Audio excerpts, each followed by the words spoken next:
Quand je sers le riz haricot rouge, Oui. mais il nous dit, mais nous, ça s'appelle atassi. Oui, justement, c'est ce que j'ai dit tout à l'heure, parce que c'est un peu similaire, au fait, par rapport à ce qu'on mange ici, ce Sauf riz-là. que nous, Oui. le riz haricot rouge, il y a une base une purée d'épices. Aujourd'hui dans Trajectoire, je vais vous faire découvrir une pépite. Un couple antillais a décidé de s'installer ici à Cotonou et de lancer son propre restaurant, Base La Cotonou, situé dans l'enceinte du centre communautaire Eya à Akpakpa, où je me trouve actuellement. C'est un restaurant qui propose toute une variété de mets caribéens, des ateliers de cuisine et bien d'autres événements sur place. Son propriétaire Jean-Joseph Zéphir a accepté de me recevoir dans sa grande et belle cuisine où il crée ses spécialités et met du soleil dans les assiettes de ses clients.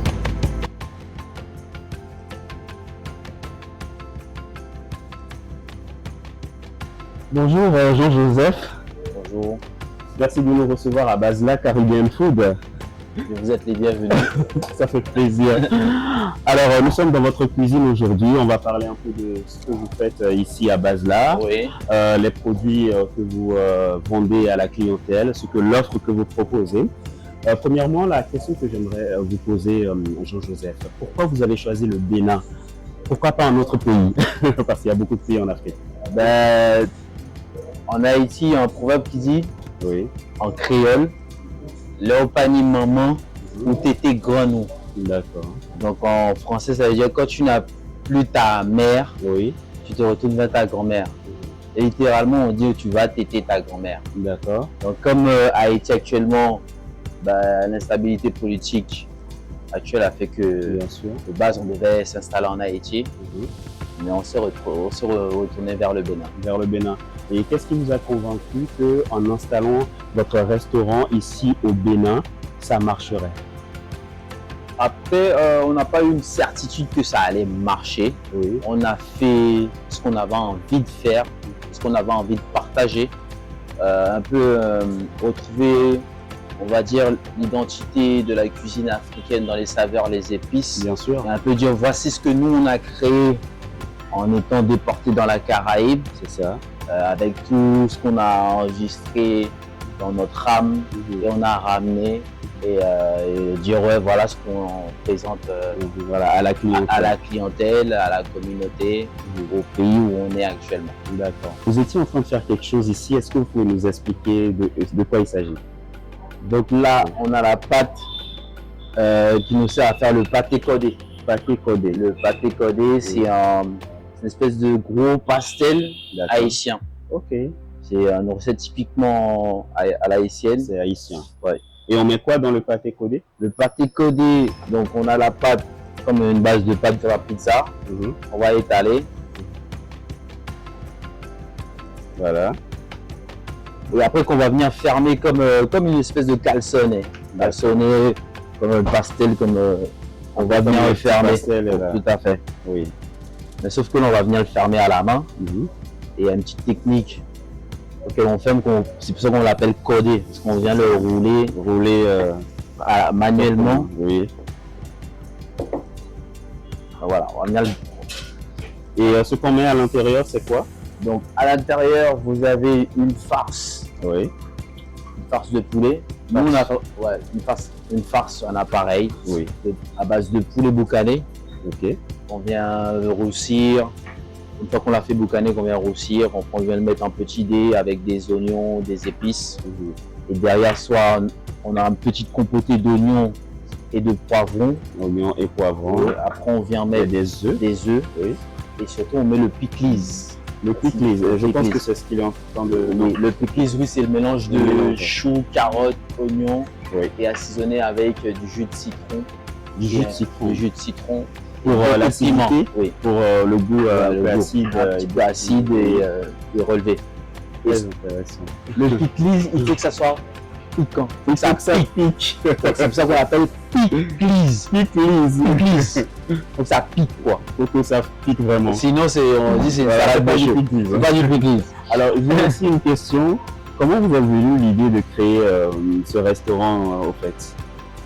En, Ou bien vous aviez ce même projet fait, ailleurs? en fait, c'est un concept que ma mère petit, elle avait un fast-food D'accord. à Saint-Martin. J'ai grandi à Saint-Martin. Oui. Elle avait un fast-food et les gens souvent ils disaient oh, on va nous parler en base là.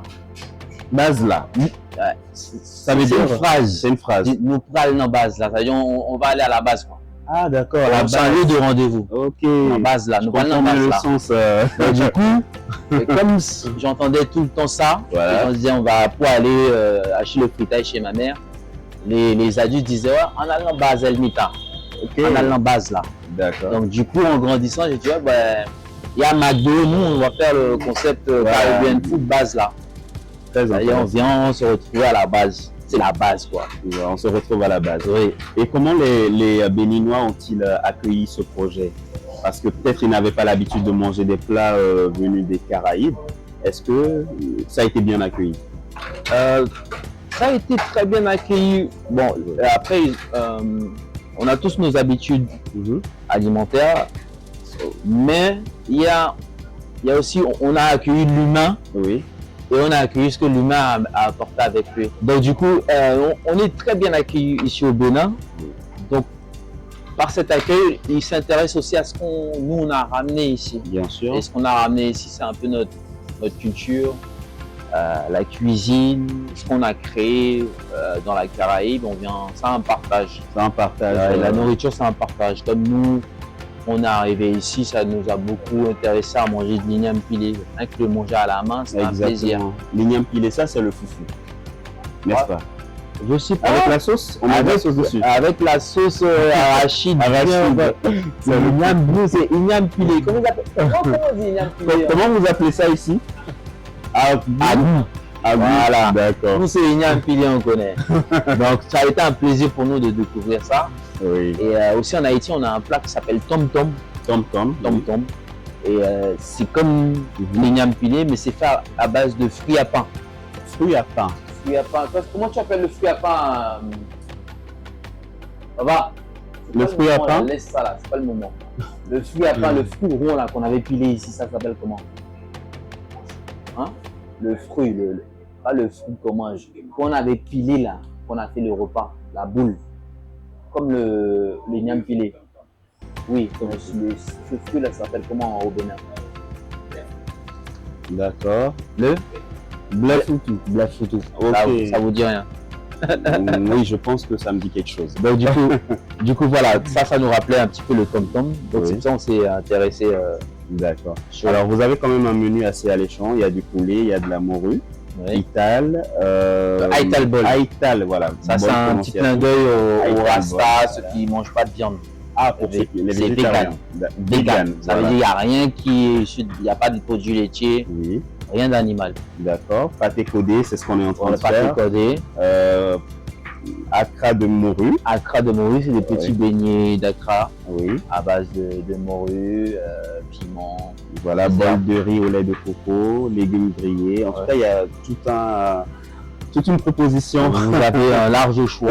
un large choix pour Donc, vous avez tout ce qui est. qui vient ici à base. C'est ça. C'est bien ça. En dehors du fait de proposer des plats, est-ce que vous organisez aussi des activités ici à base là? Ou bien fait des- j'ai vu que par exemple ici vous faites aussi quelque chose en face de nous. On fait des ateliers de cuisine. Des ateliers de cuisine. Ça veut dire on installe plusieurs postes de cuisine et on a 5-6 personnes et on cuisine ensemble. Vous les On formez. cuisine un plat, Mhm. ils découvrent la cuisine et après on déguste les plats qu'on a préparés ensemble. D'accord, d'accord. Super. Alors il y a quand même assez de personnes qui nous suivent, qui ont peut-être des envies aussi de peut-être venir mettre en place des projets, que ça soit culturel ou des projets de gastronomie, de cuisine et Mhm. tout. Est-ce qu'il y a quand même des opportunités? Voilà, on peut vraiment installer son entreprise ici au Bénin? Ça se passe bien? Oui. L'installation au Bénin, c'est assez facile, c'est rapide. C'est Je rapide. pense que les autorités ils ont fait en sorte que pour créer une société, ça va très très vite. Tout se passe en ligne. Après, c'est juste l'aménagement. Je peux dire le plus gros pour l'installation de ce type de restaurant, ça va être l'aménagement de l'espace. Ouais, il faut vraiment Aménager l'espace, aménager mettre dans le travail, ramener l'eau, des éviers pour garantir l'hygiène. Exactement. Mais sinon, d'un point de vue administratif, ça va très très vite. Ça va très très vite. C'est un quelques clics, clic, clic, clic, clic, et c'est fait. Après, c'est l'aménagement de l'espace. D'accord. Quelle réaction d'un client vous a le plus marqué quand vous avez commencé à lancer ce projet? Est-ce qu'il y a des gens, par exemple, qui sont venus, ils ont goûté, ils ont dit, ils étaient surpris, peut-être le goût, c'est pas ce qu'ils ont l'habitude de goûter? Non, la seule chose qui me marque, Oui. c'est quand je sers le riz haricot rouge. Oui. Mais il nous dit, mais nous, ça s'appelle atassi. Oui, justement, c'est ce que j'ai dit tout à l'heure, parce que c'est un peu similaire, au fait, par rapport à ce qu'on mange ici, ce Sauf riz-là. que nous, le riz haricot rouge, il y a une base une purée d'épices. On fait revenir et après on met du lait de coco. D'accord. Qui va ramener un goût complètement différent. Donc du coup, au regard, ils nous disent que ah mais c'est de la tassie. Mais au goût, ils disent ah non, Non, c'est un peu différent. C'est un peu différent de ce qu'on a l'habitude de manger. Alors, on parlait à l'instant de l'entrepreneuriat des Caribéens ici en Afrique, notamment ici au Bénin. Oui. Est-ce que vous diriez que entreprendre au Bénin, c'est facile ou bien les Caribéens peuvent entreprendre sérieusement ici au Bénin? Je dirais pas que c'est facile. Oui. C'est facile à lancer le projet, mais facile à réussir, je dirais pas. Parce qu'on est dans une phase où le pays est en plein lancement économique. Exactement. Ça veut dire la classe moyenne, on n'y est pas encore. Mais il y a une énergie, il y a quelque chose qui arrive. Ça veut dire entreprendre quelque chose maintenant, ça demande d'être patient. Voilà. Il faut de la patience et de la constance. La patience et de la constance. Et ça, c'est le plus dur sur le terrain parce que on a des frais, on attend des résultats parce qu'on a investi et on doit vivre. Exactement. Donc quand on lance un business, on attend de vivre de son business. Et ça demande du temps. Ça demande du temps. Est-ce que vous avez eu des difficultés quand vous avez lancé ce projet? Des difficultés, non. Je peux dire les seules difficultés qu'on peut avoir sur le terrain, ça va être trouver l'équilibre dans le business. Trouver l'équilibre, ça veut dire que se retrouver à l'équilibre, nos dépenses, ce qu'on rentre, trouver l'équilibre. Ça, c'est le plus difficile. Exactement. Mais je pense que dans la plupart des pays africains, ça va être pareil. C'est l'équilibre. C'est trouver l'équilibre dans le business, ce qui veut dire que ce que je dépense, ce que je rentre, trouver l'équilibre dans la balance. Et après, on sait que en général, quand on lance un business, il faut attendre 3 ans pour pouvoir en vivre de son business. Donc voilà. Parmi les plats que vous venez de citer, est-ce qu'il y a un plat particulièrement qui crée la curiosité chez la clientèle? La curiosité, un plat. Ou de l'émotion Je ne dirais pas un plat, parce que nous, le fritaille qu'on fait, il est complet. Il est complet. Ça veut dire on fait des bananes pesées, pickles, principalement le riz djonjon. Le riz djonjon. Oui, s'il y a quelque chose qui amène de la curiosité et de l'interrogation, ça va être le riz djonjon. Le riz djonjon. Parce que c'est noir, le riz il est noir. Bien sûr. Et ça ressemble aussi à la tassie, c'est ça? Non. Non, le riz djonjon, il est noir. Il est vraiment noir. Il est noir.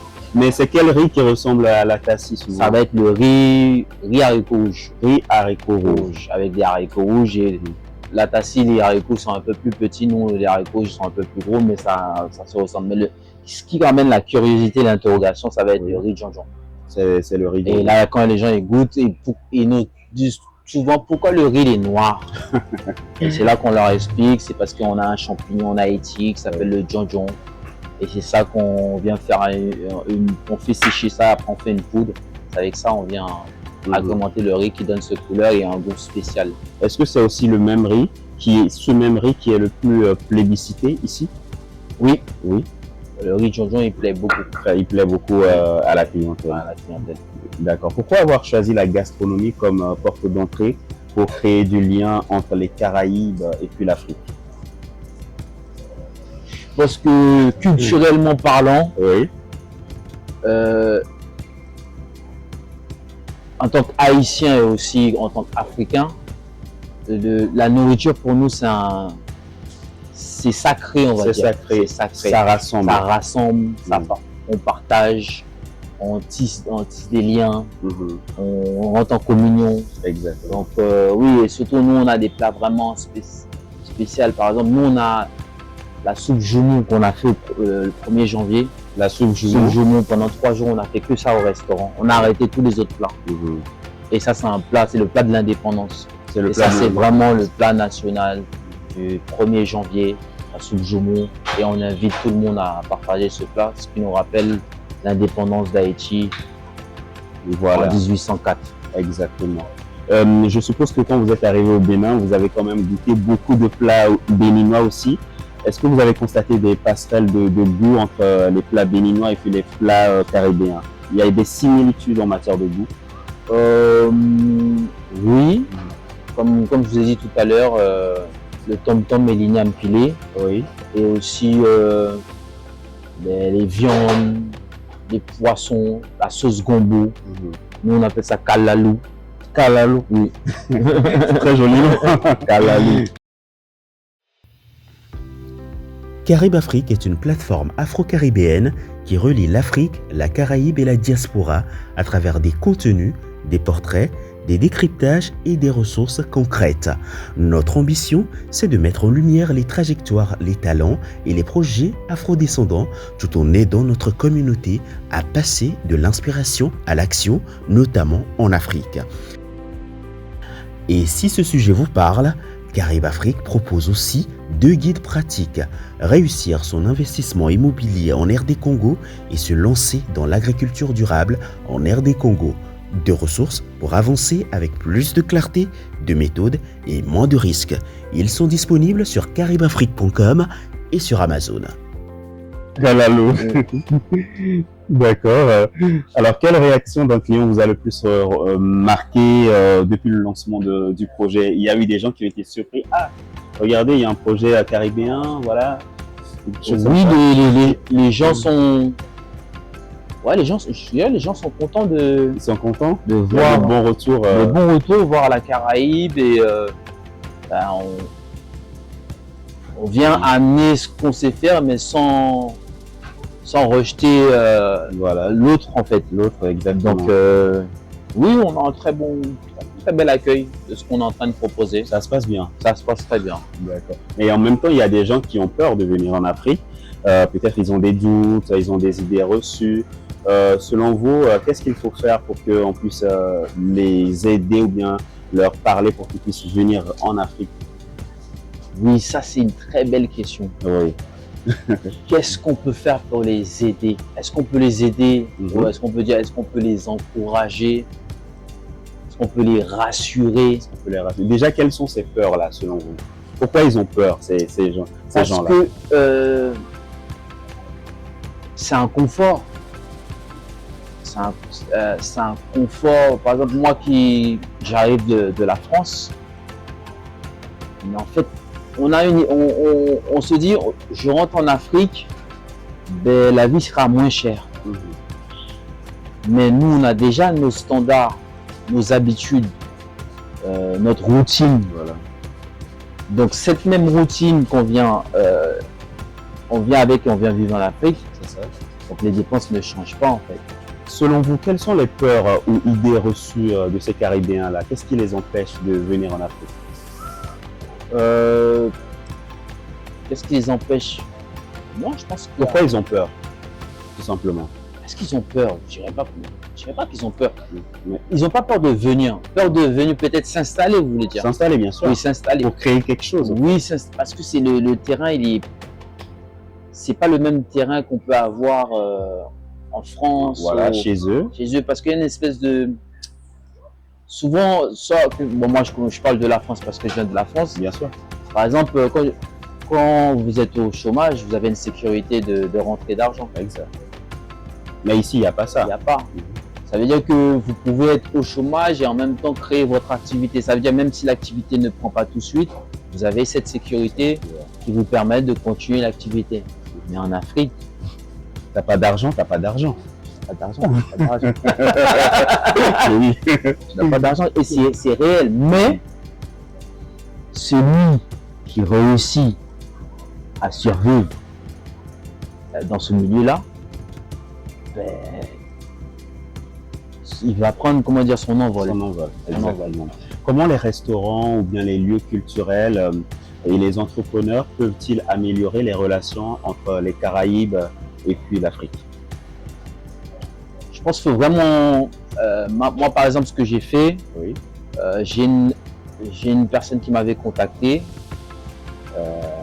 qui voulait venir, qui voulait s'installer. Je lui ai dit d'abord de venir, voir le pays, de l'amener voir plusieurs types de business, Voilà. rencontrer plusieurs types d'entrepreneurs dans tous les domaines, partager les difficultés, parce que les difficultés, il y en a. Il y en aura toujours. Et aussi apprendre des erreurs de ceux qui ont commencé avant. Voilà.